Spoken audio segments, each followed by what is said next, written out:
Okay, so what we're going to look at here today is a continuation of last week in a certain respect. So last week we were talking about progressivism. We are going to continue talking about progressivism, but we're going to just take it into some new areas. Now, the first thing we're going to do today is something that we don't normally do. We're going to spend a lot of time talking about one particular presidential election. Now, I don't require you to know every presidential election, okay? But I do expect you to know some, the ones that I highlight. This is a big one, okay? You know, when we talk about the end of the year, what elections do you actually need to know? You need to know the year, the candidates, their stances, and who won. This is one of the big ones, okay? So 1912, I want you to know, because this is the one, really, I mean, some people have even said this is, you know, really our first modern contemporary election. You kind of set all the, you know, kind of precedents for all of our modern elections. I don't know if that's true, but that's what they are. So we're going to talk about this, and we're going to talk about how that changed some things in terms of progressivism. All right, so the first thing we're going to look at is we'll look at the candidates. Okay, one of the things that makes this election interesting is the fact that this election actually had 4 viable candidates. Okay, 3 of which hold very respectable numbers, which is unusual because, you know, our country is mostly based on a 2-party political system. Okay, so let's start off with the first candidate. All right, so the Republicans at the time, they already had the White House. All right, 1912 was a re-election year for Taft. Taft was already president, so he was up for re-election. And normally, and under all normal circumstances, the person who's already in office is what we call the incumbent. The incumbent is the person who's already sitting in that position. Okay, when they are up for re-election, they have an advantage. There is just a tendency, you know, statistically it's been proven that if you are already sitting in office, you are more likely to be elected or re-elected, whatever, than a new candidate. Okay, Americans just tend to kind of go with the flow. All right, so it's very uncommon for a political party to nominate someone other than the sitting candidate. Now, in this election, there was the very real possibility that a different candidate could have been nominated, which would have meant Taft, okay, would have been out as the Republican nominee, even though he was currently the sitting Republican president. All right, and we talked about last week about how Teddy Roosevelt was coming back to challenge Taft. Okay, so let's first talk about the Republican Party platform. Okay, the Republican Party platform in 1912 was, to a certain extent, progressive, but here's the thing, it didn't matter who you voted for in 1912, you were going to get a progressive candidate. Okay, this was during the kind of peak of the progressive era, in which really all of the political parties had adopted, to some degree, progressive principles. Some candidates were just more progressive than others. Now, Taft arguably was the least progressive of all the candidates in this election. Of the 4 big candidates in this election, I would say probably Taft was the least progressive, but he was still progressive on many things. So here's just some of the things that Taft was supporting in this election. So high tariffs, which was traditionally a pro-business Republican policy, so that's not too surprising, but I wouldn't call it progressive. Limitations on female and child labor, that's fairly progressive. Workman's comp laws, that's progressive. You know, that's compensating people if they get injured on the job. All right. Okay, they were against the bad trust. What does that even mean? Well, it means, you know, not all big business is bad, just the ones that were doing things that were, say, in restraint of free trade or competition or something like that. They wanted to stay on the gold standard, which had been, for now since the 1890s, a hallmark of the Republican platform. And they claimed they were in favor of conservation of natural resources. Now, I say claim because we all know from last week, and we'll talk more about it today, that Taft had that scandal, that Ballinger-Pinchot controversy, in which basically his presidency was being accused of not being conservationist because, of course, he fired the Forestry Department's head, Skipper Pinchot, for criticizing the Taft presidency, allowing federal lands to be tapped for their natural resources. So anyways, this was the Republican Party platform. I don't expect you to know all this, but you might have a kind of an idea what the Republicans were doing. What's key here is, though, you'll notice it is a somewhat progressive platform, even though it's not as progressive as others. Okay, now here's the thing. Taft was the sitting Republican president. However, he was being challenged in in the 1912 election, he was being challenged for the nomination, even though he was the sitting president. Teddy Roosevelt had come back, okay, angry about the job that Taft had been doing in his retirement. And he was coming back, and now he was challenging Taft, okay, for the nomination. Teddy wanted to be the Republican nominee. So what we had was at the Republican National Convention, okay, Taft and Roosevelt, okay, were battling for the nomination. And after all the votes were cast and all the ballots were counted, at the end of the day, the Republicans finally settled on Taft. They went with the incumbent, which would have been, you know, the more traditional choice, even though Roosevelt was no doubt the more popular, you know, person. People loved him. He was this, larger-than-life character. But they ended up selecting Taft, or excuse me, I'm sorry. Yes, they selected Taft, which alienated Roosevelt. So what ended up happening is the GOP splits. Okay, the Republican Party splits. What you have is the more conservative element of the Republican Party. They go over here with Taft, and the more progressive element, okay, the more progressive elements of the Republican Party, they jump ship, they leave, and they go with Roosevelt. So Roosevelt isn't content to lose the nomination. So Roosevelt has lost the nomination, but he says, I'm not done. So what Roosevelt does is, rather than concede defeat, he goes off and he forms another political party. He establishes the Progressive Party. All right, the Progressive Party is a party that caters to the more progressive elements of the Republican Party.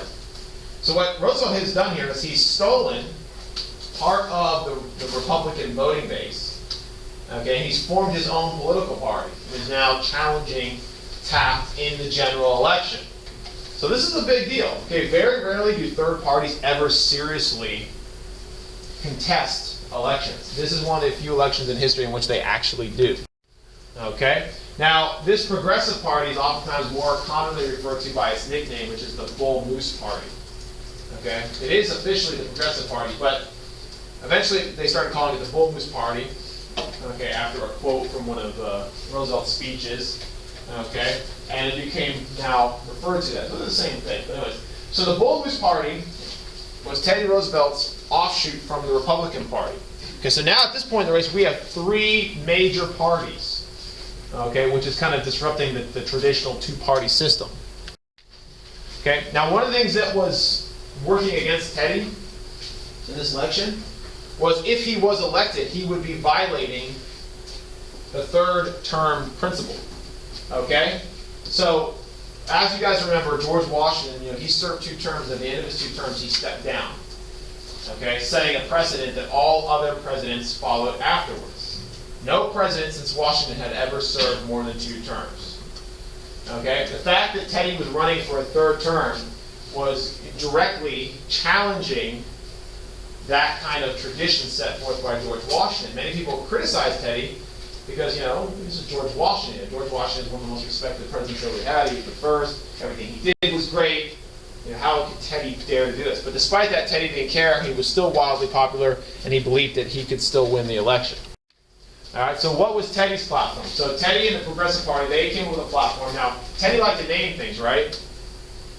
What did he name his policies when he was president the first time? Square deal. Square deal, right? So for this presidential run, he says, I got a new one.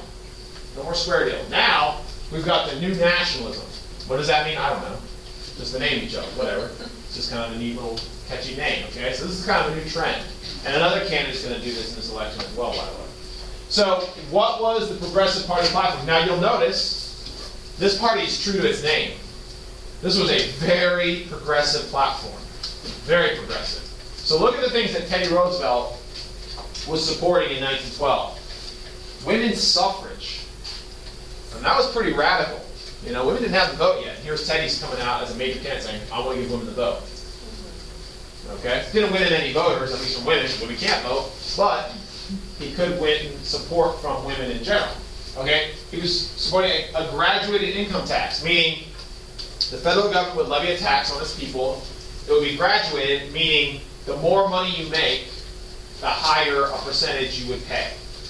Those who are wealthy would pay a larger share than those who are poor, because they can better bear the burden of that higher cost, is the argument. Okay? So that's one of the things he's arguing for. Lower tariffs, which is completely the opposite of what the Republicans were talking about. Limits on campaign spending. I mean, that's a huge deal. We still talk about that today, right? Isn't that the big issue in politics today? Is we talk about how there's so much money that millionaires and billionaires can buy elections. Well, they're talking about it in 1912. This is 100 years ago. Minimum wage laws. We still talk about this today. Social insurance, okay? We still talk about that. That's talking about, something bad happens to you, you get hurt, you lose your job. Maybe you should be compensated temporarily until you can get back on your feet. Well, that's a huge thing we talk about today. Abolition of child labor, workman's compensation, okay? There's where if you get hurt while doing your job, your employer has to compensate you because they bear some of the responsibility for your injury. Not that they can just fire you and say, hey, sorry about your luck. Okay, so here's the thing.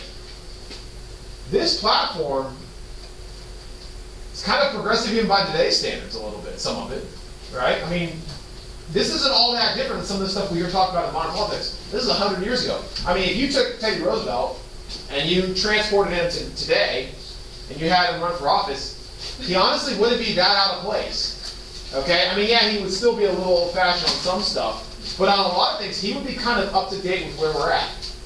Okay? So that's pretty interesting because this is 100 years ago, and here's a guy who is really ahead of his time on a lot of issues. But that tells you, okay, so this is 100 years ago, so that means this guy was really progressive. Like, Teddy was not messing around. I mean, he was really forward-thinking on a lot of issues that had not yet become kind of commonplace in our thought. Okay? Doesn't mean he's going to win, but he certainly has a lot of the progressive vote by saying these things. Now, the only person that could probably even come close to challenging Teddy on progressive issues would be Eugene Debs, the socialist candidate. Eugene Debs, we've talked about Debs before. He's run for election several times. He's not done. He'll run some more. Okay? And never does he ever have a real serious chance of winning, but every time he runs, he was still pushing at least ideas that he had, okay, many of which were socialists out there, to get them at least in the people's heads and think, okay, can we go in this direction? And that's a lot of times what third-party candidates do. Third-party candidates don't always run to win. It's not always about winning the election. Sometimes it's just about getting ideas out there and forcing candidates to go in certain directions. So it's really a calculated game. It's more than just win and lose. There's more to it than that. Okay? So anyways, Debs is a socialist. We've talked about him in the past. He's pretty well known. Now, what was the socialist platform? The socialist platform actually isn't all that radical. You think, oh, it's got that name socialist. It must be really crazy and radical. Nah, not really. In fact, his platform is identical to Roosevelt's except for one thing. Which one? The first one, government ownership and regulation of utilities and railroads. That's the only thing that really makes him wildly different than Roosevelt.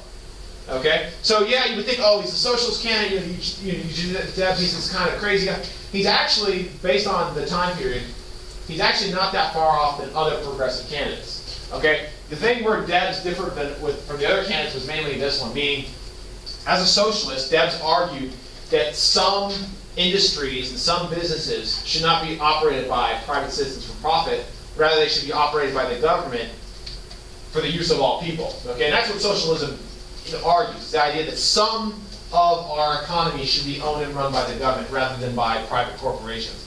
Okay, because the socialists would argue, well, private corporations are out to just make money. Rather, it should be about the best interests of people rather than making money. So Debs in particular was talking about things like utilities and the railroads, which we talked about. Who before the socialists and the progressives was arguing in favor of railroad regulation? The Grange, which became the Populist Party. Okay, so these aren't new ideas. They're just being adopted by new groups. So the Grange, the Populists, they wanted the same thing. Okay, so that's really the only thing that makes him different. But anyways, graduated income tax, that's basically the progressive tax that Teddy was talking about. Not lower tariffs, no tariffs, that is a little bit more extreme. 8-hour workday, better housing. I mean, these are general things you kind of see. Government expansion of factories, women's suffrage, which Teddy also supported. So for the most part, very progressive agenda, which is not surprising because remember, this is the progressive era. Everyone who was living in it was being shaped by progressive ideas. Today, we kind of get in this mindset, because you guys are living today, you think, oh, well, the parties must be polar opposites. Like today, the Republicans think this, that means the Democrats think the opposite, right? Because that's kind of how politics is today. That isn't always the case. Sometimes the parties have similar views on things, they just differ slightly. And that's kind of like this era. There wasn't any really radical differences, I would say, maybe on the tariff. Okay, but for the most part, everyone kind of was somewhat in the same ballpark on many issues. All right, so let's go to the next candidate. So the Democrats, they selected New Jersey Governor Woodrow Wilson.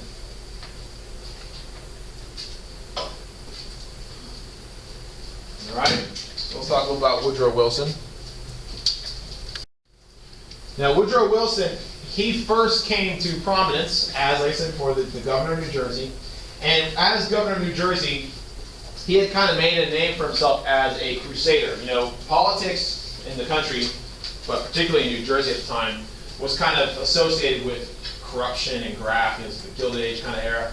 And as governor, Wilson had gone out of his way to kind of clean up politics, to get the political machine out, okay, and kind of end that whole patronage spoil system, and try and make politics a more honorable place, okay? So as a crusader against corruption, Wilson had made a really big name for himself, particularly in New Jersey, where the politics was particularly crooked, okay? So Wilson was running on the Democratic ticket, and he was proposing a platform that the Democrats called the New Freedom.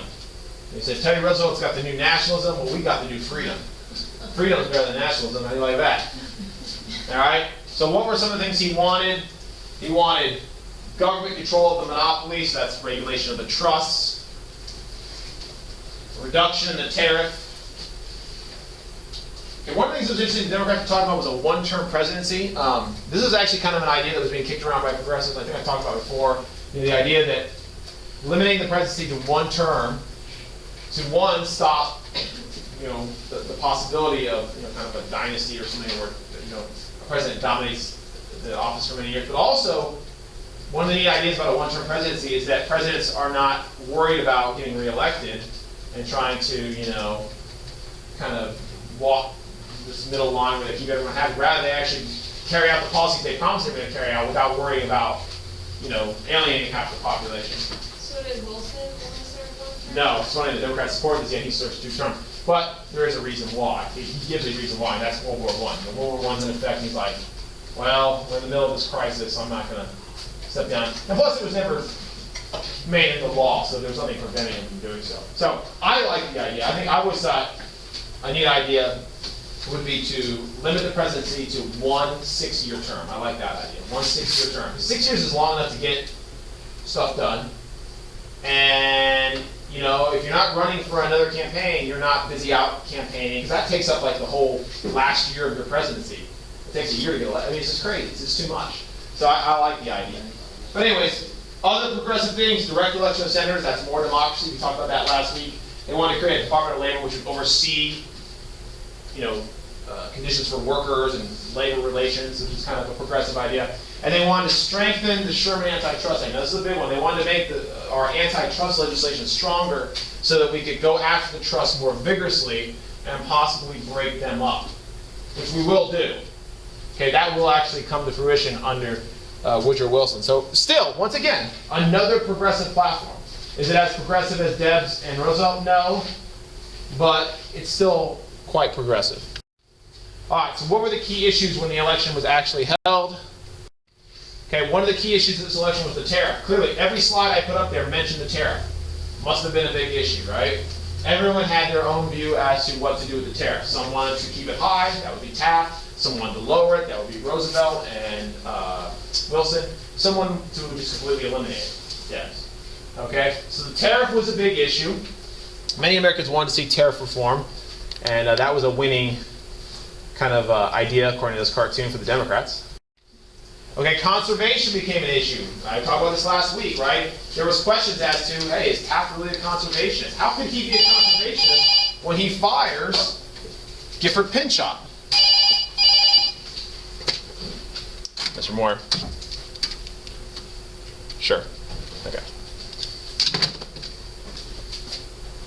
Check. Okay. So yeah, so the question was, is he really a conservationist? I don't know. You know, this scandal, they would argue, you know, at least Roosevelt would argue, no, he's not really a conservationist. You know, he eliminated Roosevelt's man. Okay, women's suffrage was an issue, right? Women couldn't vote, but you could still, you know, gain political support by reaching out to women. The only major candidate, I say major, that eliminates Debs, because, you know, he's not going to get that many votes, so I'm saying major. The only major candidate who really seriously reached out to women was Roosevelt. Okay? He was promising that he would go after women's suffrage. And of course, ultimately, women will be granted the right to vote, but it won't come for about another 8 years. Taft didn't want, like, didn't care for it. He didn't speak out about it in particular, so no, I would say no. Okay, now here's one of the issues that oftentimes people don't know about. So one of the issues that was really a regional issue was the issue of lynching. So what was going on was in the South, we've talked a little bit about this in the past.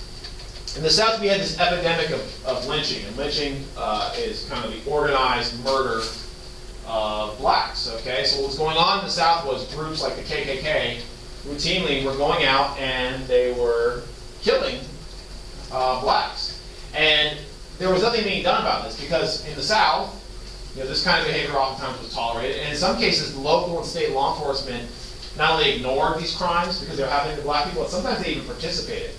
I mean, we know now that there were instances in which actual police officers participated or condoned murder for blacks, all right?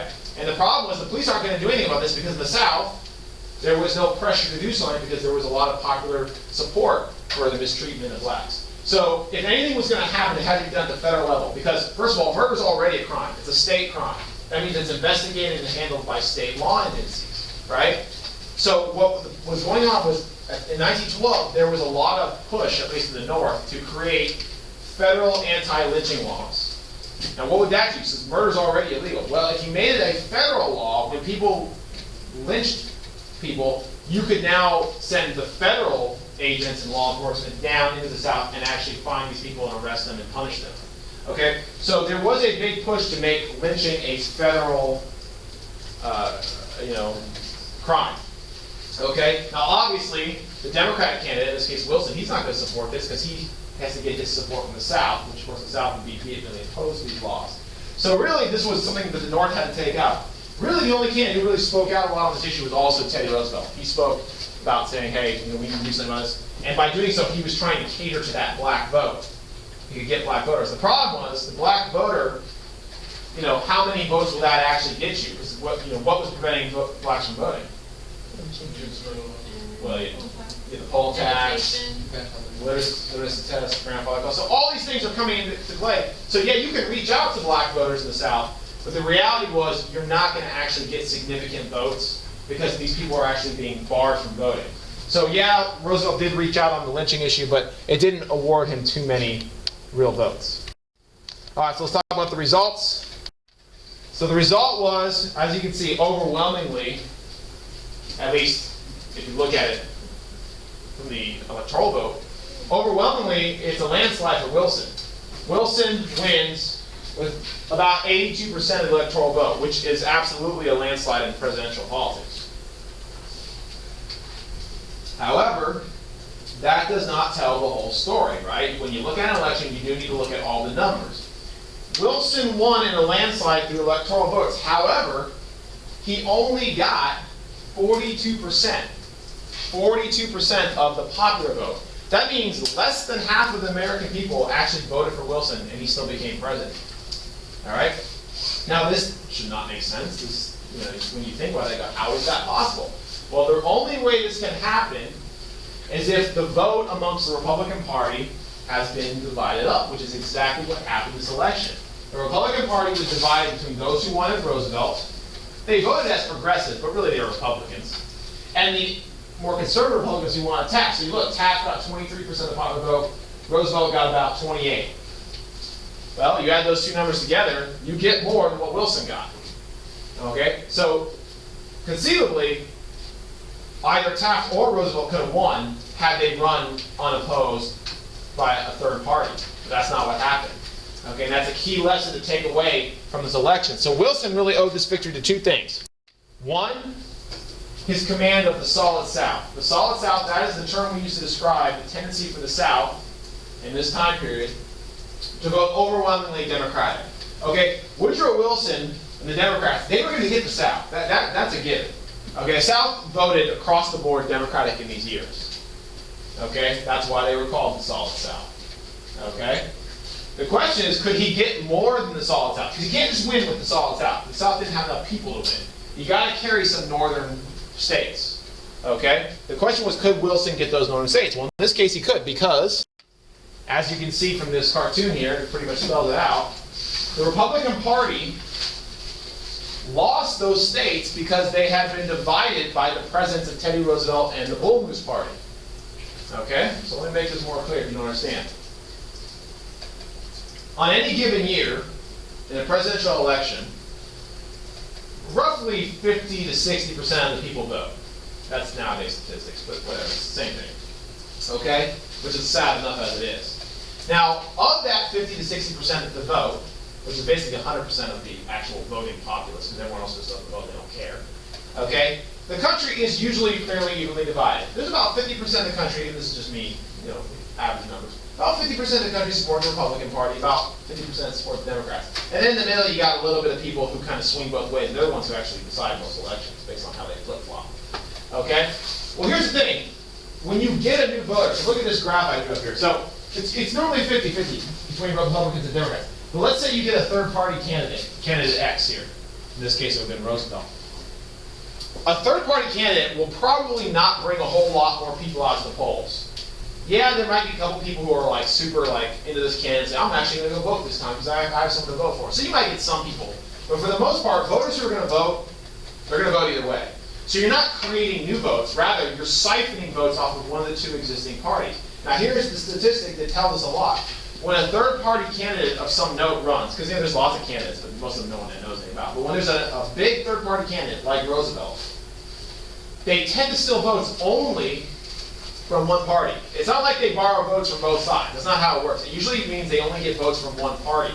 So in the case of Roosevelt, when he ran, he siphoned votes off of only really the Republican Party. The Democrats were going to vote Democratic either way. They had one candidate. It was the Republican Party that got split up between Roosevelt and Taft. So what he did was he split the Republican numbers in half and he ensured that they would lose. Okay? This is the spoiler effect. Third-party candidates always have the potential, if they are popular enough, they have to be popular enough to get some votes, to be the spoiler in an election and basically sabotage the dominant party that they are most closely associated with. But Wilson still had 82% of electoral votes, so. No. Yes, I'm sorry, yes, electoral votes, yes. So because it's winner takes all, right? Those states, okay, Wilson could not have won those states had the popular vote, because you get electoral votes based on the popular vote. So by losing the popular vote, he got the electoral vote, you follow what I'm saying. Because they get the entire state. You get the whole state, winner takes all. And that's why Wilson could win in such a landslide, yet have less than half of it. I mean, it's crazy. And that's the whole thing about the Electoral College. Wilson would have won this election even if we didn't have the Electoral College, we just had the popular vote. But, like I said, you never want, it's bad for the country. You never want to have a president selected with less than half. Because when a president gets elected with less than half the people voting for them, what that says is the overwhelming majority of Americans actually don't want that person. That's not good for anyone. That's not a clear mandate for people like, hey, we endorse this person, do what you want. That's not good for anyone. Okay? So this election was really sabotaged by the presence of a third party. Okay? In this case, Teddy. And this is not the only time this has happened. This has happened several times throughout American history. And it even has the potential to happen in this election, right? Let's say, you got the two major parties, right? There's no other third party candidate right now. But let's say after the primaries are done, let's say one of the candidates in either of the parties decides, you know what, I lost the primary, but I think I can still win running as an independent. Yeah, I mean, it could be Trump, but Trump's leading, so at this point he would win the nomination, so he wouldn't need to run. But so for the sake of argument, let's say Trump somehow loses the Republican primary. Okay? He could then say, well, you know what? I'm going to run as independent. Okay? And if he did that, what would end up happening is he would probably draw votes only from one party, and that would be the Republican Party. Okay? So it would split that vote and probably sabotage them all. But it could happen on the Democrats too. There's even just this last weekend, there's been talk about third-party candidates. So you never know what's going to happen. So you got to watch the election. If you think this never happens, it happened as recently as 2000. In 2000, this actually happened. A guy named Ralph Nader ran as a third-party candidate, and ultimately he had enough effect to really sabotage Al Gore winning that presidency. Okay, so let's talk briefly about the Wilson presidency and we'll be done. So, Wilson becomes president. He will be a two-term president. And he's a big one. I mean, he's a prominent one because, under Wilson, a lot of stuff happens, including the most significant thing is World War I, which we're not going to talk about today. We'll talk about next week. But there's other stuff as well. All right, so a little bit about Woodrow Wilson, what you need to know. Just some of the details I already mentioned before. He was the former governor of New Jersey. He was a progressive, very devoutly religious. He was an intellectual academic, meaning of all of our presidents, he probably has the strongest academic pedigree. He had his doctorate from Johns Hopkins.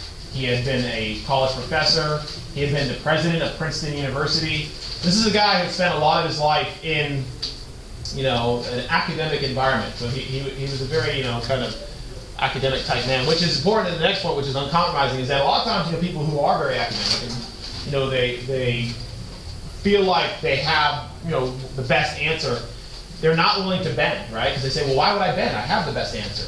And the thing about the politics is, you may be smart, you may have the best answer, but if you are not willing to compromise, and sometimes even compromise your own values, you're not going to get very far, because in this country, the politics of a two-party system means you're never going to have 100% of the people behind you.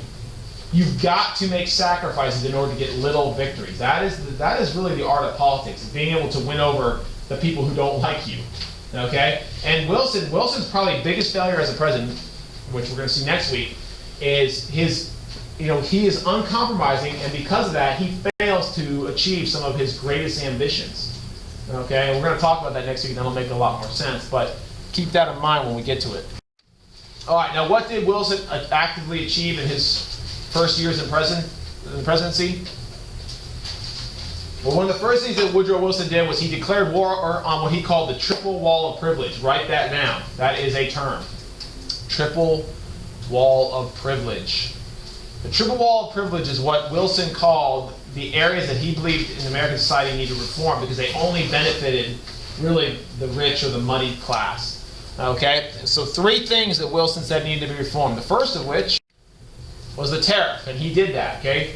Wilson had campaigned on lowering the tariff, and he did just that. The Underwood tariff reduced the rates of the tariff, which, reduced the tariff, but it also reduced the amount of, taxes we had coming in. It reduced the number, the amount of money we had for the federal government to operate.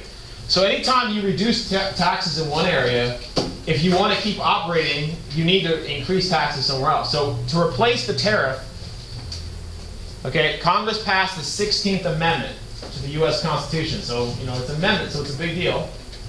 The 16th Amendment is what created our federal income tax.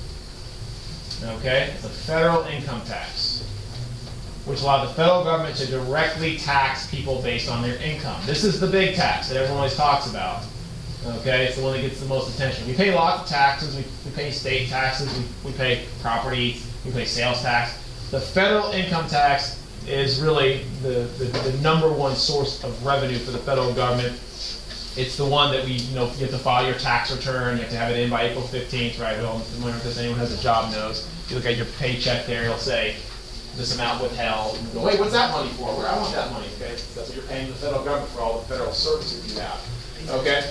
Now, why did they do this? Well, one of the reasons they did this is because it was considered to be a more equitable or fair tax, meaning the tariff unfairly benefited one half of the country and exploited the other. So people said that's not fair, that's sectionalism. So the income tax, you can't avoid it. If you collect income, you're going to pay. So the idea was this is a tax that's not sectional based, it's based on everyone. So the premise was, yeah, it'll collect a lot of money, but it'll be more fairly punishing, I guess I would say is the term in some ways, to everyone. So that's what we still have that today. All these things I'm talking about we have today. Here's another one. Wilson oversaw the creation of the Federal Reserve Act. The Federal Reserve Act is what created the Federal Reserve System. So you say, what is that? The Federal Reserve System is our system of banking. It's a centralized system of banking that we still have today. Okay? It is the legacy or the evolution of the Bank of the United States. When we talk about the Bank of the United States going all the way back to Alexander Hamilton. Okay, we had not had a centralized banking system for quite some time. Wilson restored it. And the Federal Reserve is a system of banks across the country, and they regulate our currency and interest rates, and basically handle a lot of issues with our economy and make sure our economy hopefully keeps on running the way it should. This is still in existence today. It is still the basis for our economy today. So it's been around for over 100 years. Therefore, it's something that's pretty important. Even today, if you look at your money, you pull out like a dollar bill and you look at it, it'll say Federal Reserve Note right on there. That's actually referencing the Federal Reserve. Sometimes you'll hear it referred to as the Fed. If you're watching the news, the Fed, that's what it's talking about. Okay? So that's also very important. And lastly, the third wall, the triple wall of privilege, was the trust.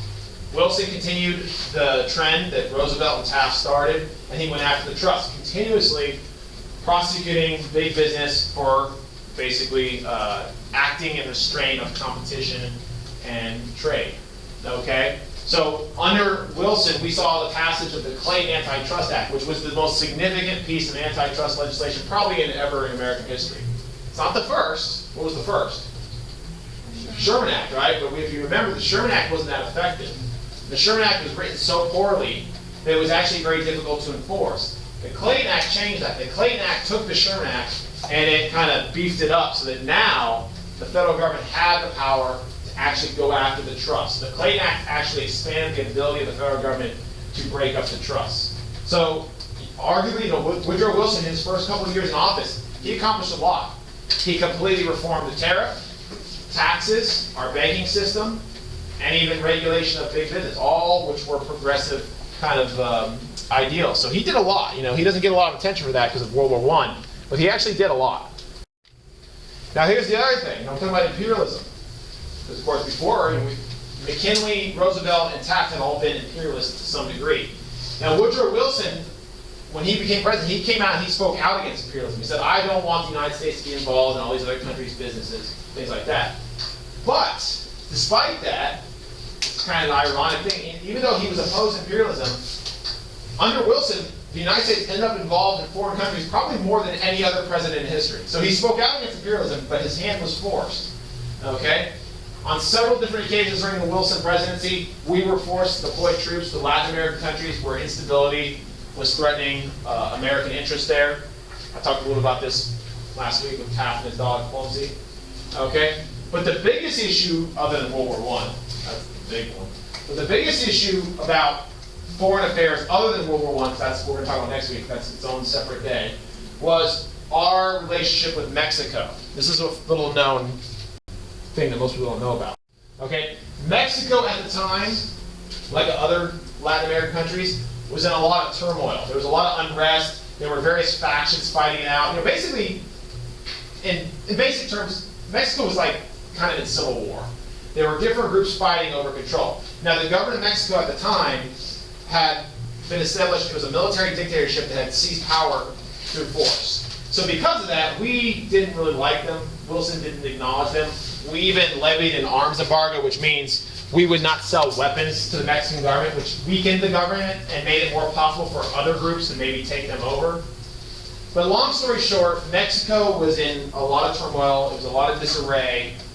And this concerned us. Mexico's right on our border. If Mexico has problems, it could eventually spill over and affect us. So we were watching Mexico very carefully.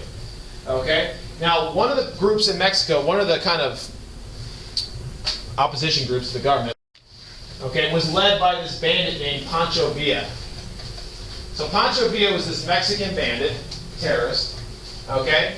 And he hated the Mexican government. And his goal was he wanted to overthrow the Mexican government by provoking a war between the United States and Mexico. So what he did was he crossed the border with his men and he attacked American towns and killed American citizens, trying to provoke the United States into a full-out war with the Mexican government. Now, he didn't quite succeed in that, but the United States did deploy troops, and without permission, we invaded Mexico, and we engaged in this manhunt for Pancho Villa because we wanted to bring him to justice. So we were running around all over the deserts of Mexico looking for this bandit. However, we never caught him. And we never did actually catch him. And one of the reasons why we never caught him, and of course this caused tensions between us and Mexico because we were breaking international law by invading them, but we didn't really care. Okay? But the reason why this never turned into anything bigger, like a war or us actually catching him, is because while all this was going on, there was other stuff going on across the ocean. So while we're looking for Pancho Villa, World War I had broken out in Europe.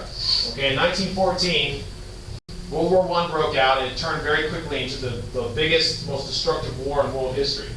Okay, literally millions were dying. All right. Now we were not actively involved in the war, but we were watching it very closely with, the thought there may come a time when this war may threaten us. And every year that passed, things were happening that were bringing us closer and closer into joining that war. Okay. So eventually, Pancho Villa in Mexico, they kind of, became, put them on the back burner and said, okay, we've got to deal with the more pressing issue, which was the fact that we were about to get sucked into the worst war ever in world history. Because the Germans were sinking our ships and killing Americans. And that's something we cannot tolerate. So, should know about Pancho Villa, know about U.S. intervention in Latin America, but the biggest foreign affairs crisis, not just of Wilson's presidency, the biggest foreign affairs crisis ever in our country's history maybe, took place under Woodrow Wilson, okay, with World War I. So that'll be our next topic.